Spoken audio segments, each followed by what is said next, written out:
Welcome to বন্ধুরা কর্ণ সুবর্ণ official. তোমার মোবাইল এখন যুদ্ধের ময়দান। ভারতের নিরাপত্তা উপদেষ্টা অজিত ডোভাল সরাসরি একটি সতর্ক দিলেন এবং ওয়ার্নিং দিয়ে বললেন, তোমরা না বুঝলে দেশ শেষ।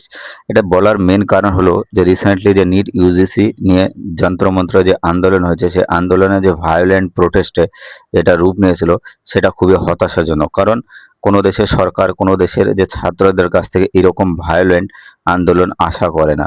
এবং এর সাথে অজিত ডোভাল এনএসএ অজিত ডোভাল তিনি সরাসরি ভারত থেকে কিছু চ্যালেঞ্জের কথা বললেন, যা আগামী 10 বছর থেকে 20 বছর আমাদের লাগবে। এবং তিনি জেনজিদেরকে বললেন যে এই ব্যাপারে সতর্ক থাকতে, কারণ কোনো বিদেশি শক্তি চায় না যে ভারত শক্তিশালী হোক এবং গ্রো করুক।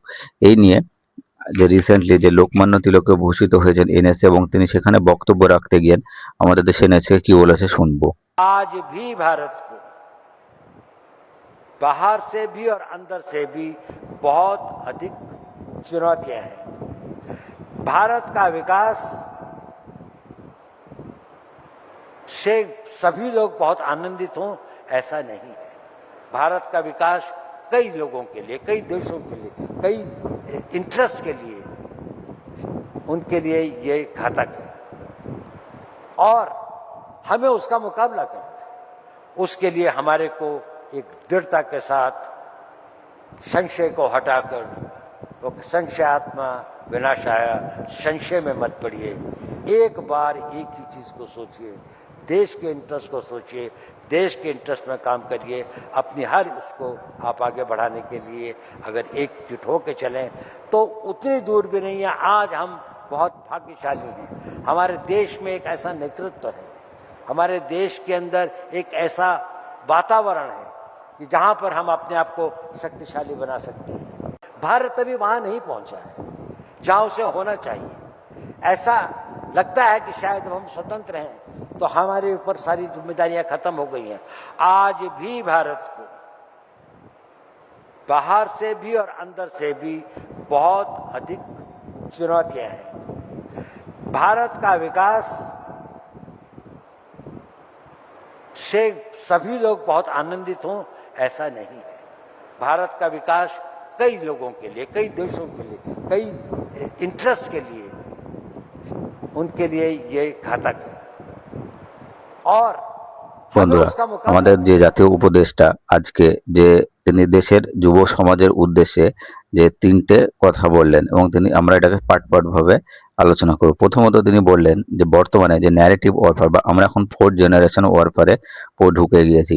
সেখানে আগে যুদ্ধ হতো বন্দুকে, কিন্তু বর্তমানে যুদ্ধ হয় মোবাইল দিয়ে।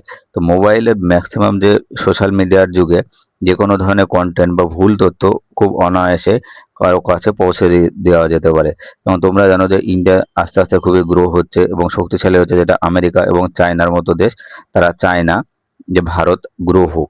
কারণ সে ভারত যদি গ্রো হয় তো তাদেরকে তাদের যে ক্ষমতা সেটা শেয়ারিং করতে হবে। তো তারা কি করে, আমাদের দেশে যারা জেনজি তাদের ব্রেন ওয়াশ করার চেষ্টা করছে, ফেক নিউজ ছড়ানোর চেষ্টা করছে এবং সাইবার অ্যাটাক করছে। এবং ব্রেন ওয়াশের মাধ্যমে সাইবার অ্যাটাক বিভিন্ন ধরনের মানুষের যে মোবাইলগুলো নিয়ে যে লিঙ্ক চুরি করে থাকে। এবং আমাদের দেশের যে নিরাপত্তা উপদেষ্টা বলেছেন যে আমাদের দেশের স্বাধীনতার যে ব্যক্তিদের স্বাধীনতা যেটা আমরা পেয়েছি সেটা অতিরিক্ত দেওয়া হয়েছে, মানে পর্যাপ্ত পরিমাণে দেওয়া হয়েছে। এবং সেই স্বাধীনতা যাতে আমাদের দেশের ইয়ং জেনারেশন বা জেনজি যাতে আমরা মিস না করি। আমাদের আন্দোলন করতে হবে, কিন্তু সেটা যাতে জাতীয় নিরাপত্তার বাইরে না যায় সেটা আমাদের দেখতে হবে। তো তিনি এটা বলছে, ইন্ডিয়া এমন একটা জায়গা দিয়ে আমরা যাচ্ছি এখন বর্তমানে, সেটা হচ্ছে হিস্ট্রোক। এখান থেকে আমাদের জেনজির ঘাড়ে যে দায়িত্ব রয়েছে, আমরা জেনজিরা যদি একটা ভুল ডিসিশন নিই সেটা আমাদের যে পরবর্তী যে জেনারেশন যে আলফা তাদের ওপর প্রভাব পড়বে। আর এই দেশ অত সহজে আসেনি, আমাদের 800 বছর লেগেছে টোটাল স্বাধীনতা হতে। স্বাধীনতা মানে যা খুশি তাই নয়। তোমরা দেখেছো যে নিট আন্দোলনের মাধ্যমে যে প্রধানমন্ত্রীকে গালাগালি প্লাস প্রধানমন্ত্রীর মাকে গালাগালি, এটা আমাদের দেশে নারী সমাজ কোনোদিনই মেনে নেবে না। আমাদের দেশের যেখানে নারীদেরকে দেবী হিসেবে পুজো করা হয়, ঠিক সেইখানে একজন মায়ের মুখ থেকে এইভাবে, একটা মেয়ের মুখ থেকে এইভাবে প্রধানমন্ত্রীর মাকে গালাগালি করা উচিত হয়নি। প্লাস যে জাতীয় স্বার্থ যাতে আন্দোলন করতে হবে, কিন্তু দেখতে হবে যে জাতীয় স্বার্থ যাতে নষ্ট না হয়। তিনি জেনজিদের উদ্দেশ্যে তিনটে দায়িত্ব দিলেন। প্রথম কি, কোনো সোশ্যাল মিডিয়ায় যে কোনো ধরনের কন্টেন্ট আসলে সেটাকে ফ্যাক্ট চেক করা। কারণ যে সোশ্যাল মিডিয়া তোমরা জানো ম্যাক্সিমাম হচ্ছে যে ইউরোপিয়ান কান্ট্রি প্লাস আমেরিকার সোশ্যাল মিডিয়া, তো তারা চায় ম্যানিপুলেশন করে আমাদের দেশে একটা উইক গভর্নমেন্ট তৈরি করতে। 2 নম্বর বলেছেন যে সৈনিক হতে, সাইবার সৈনিক হতে, এবং তিনি বলছেন নেশন ফার্স্ট রিলস লেটার এর পেছনে নাচ হচ্ছে দেশের ন্যারেটিভ তৈরি করার সাথে। এবং তিনি এর সাথেও তিনি ওয়ার্নিং করেছেন যে সিভিল সোসাইটি যারা রয়েছে তাদেরকে ইন্ডিয়ার যে নিউ ফ্রন্টিয়ার বলছেন, কারণ আমেরিকার মতো দেশ বা ইউরোপের দেশ তারা কি করে, কোনো একটা দেশের যে না ভেঙে সরাসরি সে দেশের সিভিল সোসাইটির মাধ্যমে সে দেশটাকে দুর্বল করার চেষ্টা করে, সে দেশটাকে বিভেদ করার চেষ্টা করে। যেমন তোমরা কাশ্মীরের ক্ষেত্রে দেখবে যে কাশ্মীরে কিছু হলে সিভিল সোসাইটি জেগে যায়, কিন্তু যখন পিওকেতে যখন পাকিস্তান আর্মি এত পরিমাণে অত্যাচার করছে বা বিএলএতে অত্যাচার করছে, কোনো সিভিল সোসাইটি কোনো আন্দোলনে কিচ্ছু নেই। শুধুমাত্র আবার বাংলাদেশে যখন হিন্দুদের উপর অত্যাচার করে তখন সিভিল সোসাইটি কোথা থেকে চলে আসে, তারা প্রতিবাদ করে, কিন্তু বাংলাদেশে হিন্দুদের উপর যখন অত্যাচার তারা চুপ থাকে। তো সিভিল সোসাইটি যারা রয়েছে তিনি এর আগেও ওয়ার্ন করেছেন 2021 সালে যে এইটা হচ্ছে সবথেকে বড় সমস্যা। এবং যে এনএসএ তিনি সবচেয়ে বড় ওয়ার্নিং দিয়ে বলেছেন যে শত্রু এখন আমাদের যে জেনজি তাদের মাথার ভেতরে ঢুকে গেছে এবং আমাদেরকে দিয়ে দেশের বিরুদ্ধে কথা বলবে, আমরা যাতে সেই ফাঁদে না পড়ি। এবং আমাদের কাছে সর্বপ্রথম থাকবে দেশ আগে, সবার আগে দেশ, তারপর। এবং তিনি জেনজিদের উদ্দেশ্যে সব থেকে যে বড় কথা যেটা বলেছেন যে আমাদের যে বর্তমান যে জেনারেশন বা জেনজি সব থেকে স্মার্ট জেনারেশন, আর এই জেনজি ভারতকে একটা উন্নত এবং বিকশিত ভারতের দিকে নিয়ে যাবে।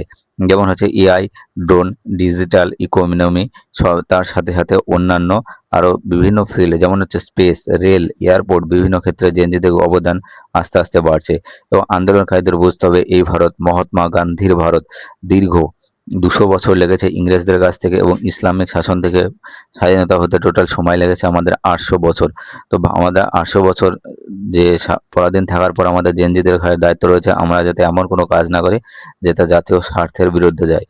যে কোনো আন্দোলন স্বাধীনতার সময় যদি আমরা দেখি মহাত্মা গান্ধী করেছিলেন অহিংস আন্দোলন, কারণ ওই সরকারের যে পুলিশটা রয়েছে সেটাও কিন্তু আমাদের মতো সাধারণ পরিবারের লোককেই সেই পুলিশে জয়েন করেছে। আর্মিতে যারা আছে, বিভিন্ন ধরনের যে ডিফেন্স পার্সোনাল যারা দেশের সুরক্ষা রয়েছে তারাও সাধারণ মানুষ। আমরা আন্দোলন করব শান্তিপূর্ণভাবে আন্দোলন, এমন কোনো আন্দোলন করব না যেটা আমাদের দেশের দুর্নাম হয়। এবং তোমরা দেখেছো যে নিট এর সময় যে সিজিপি যে আন্দোলনের মাধ্যমে যেটা পুরো দেশব্যাপী এবং বিশ্বব্যাপী এক ধরনের যে ভায়োলেন্ট প্রোটেস্টে যেটা রূপ নিয়েছিল, পুলিশ পার্সোনালকে যে গায়ে হাত দেওয়া প্লাস তাদের সাথে খারাপ ব্যবহার করা, এর সাথে গান্ধীজি আমাদেরকে শিখিয়ে দিয়েছেন যে কিভাবে শান্তিপূর্ণভাবে আমরা আন্দোলন করতে পারি, যেমন অহিংসা, সত্যাগ্রহ, অনশন। এটা রবীন্দ্রনাথের ভারত, যেখানে সবাই শান্তিপূর্ণ সহাবস্থানের কথা বলেছেন। গোপাল কৃষ্ণ গোখলে যারা অহিংসার কথা সবসময় বলতেন। আমরা একটা স্বাধীন দেশ, আমাদের জেনজিদের বুঝতে হবে কোনো শক্তি চায় না বা বিভিন্ন শক্তি চায় না যে ভারত শক্তিশালী হোক। তো আমাদের দায়িত্ব আমাদের নিজেরই নিতে হবে।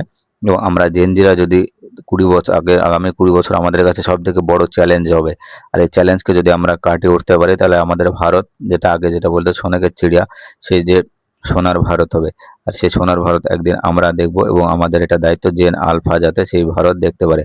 এবং এনএসএ তিনি দেশের যে ইয়ং সমাজকে তিনি বলেছেন যে আমি তোমাদের উপর ভরসা করি কারণ তোমরা যুদ্ধে জিতবে।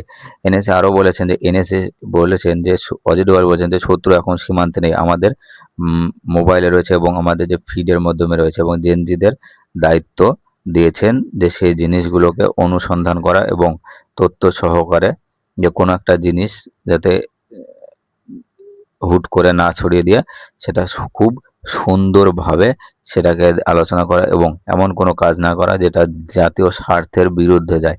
আন্দোলন হবে শান্তিপূর্ণভাবে আন্দোলন।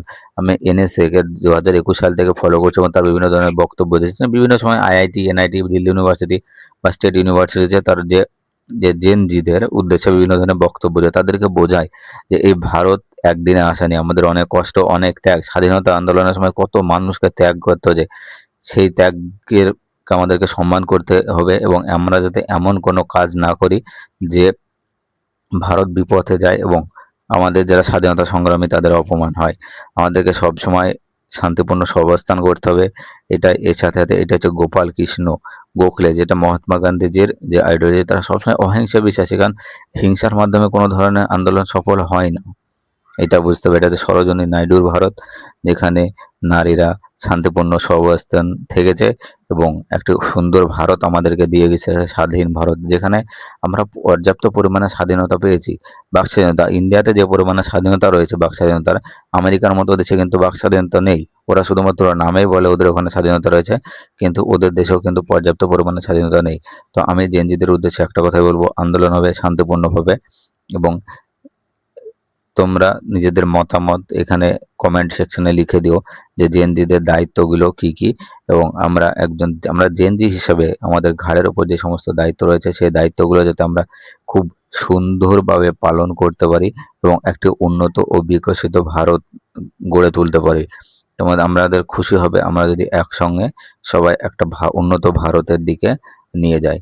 মহাত্মা গান্ধীর দেখানো পথ, যেখানে অহিংস আন্দোলনের মাধ্যমেও যে কোনো ধরনের যে সরকার যদি বিরুদ্ধে কাজ করে, তোমরা অহিংস আন্দোলনের মাধ্যমে এমন কোনো কথা বলবেন না যেটা রাষ্ট্রের বিরুদ্ধে যায়।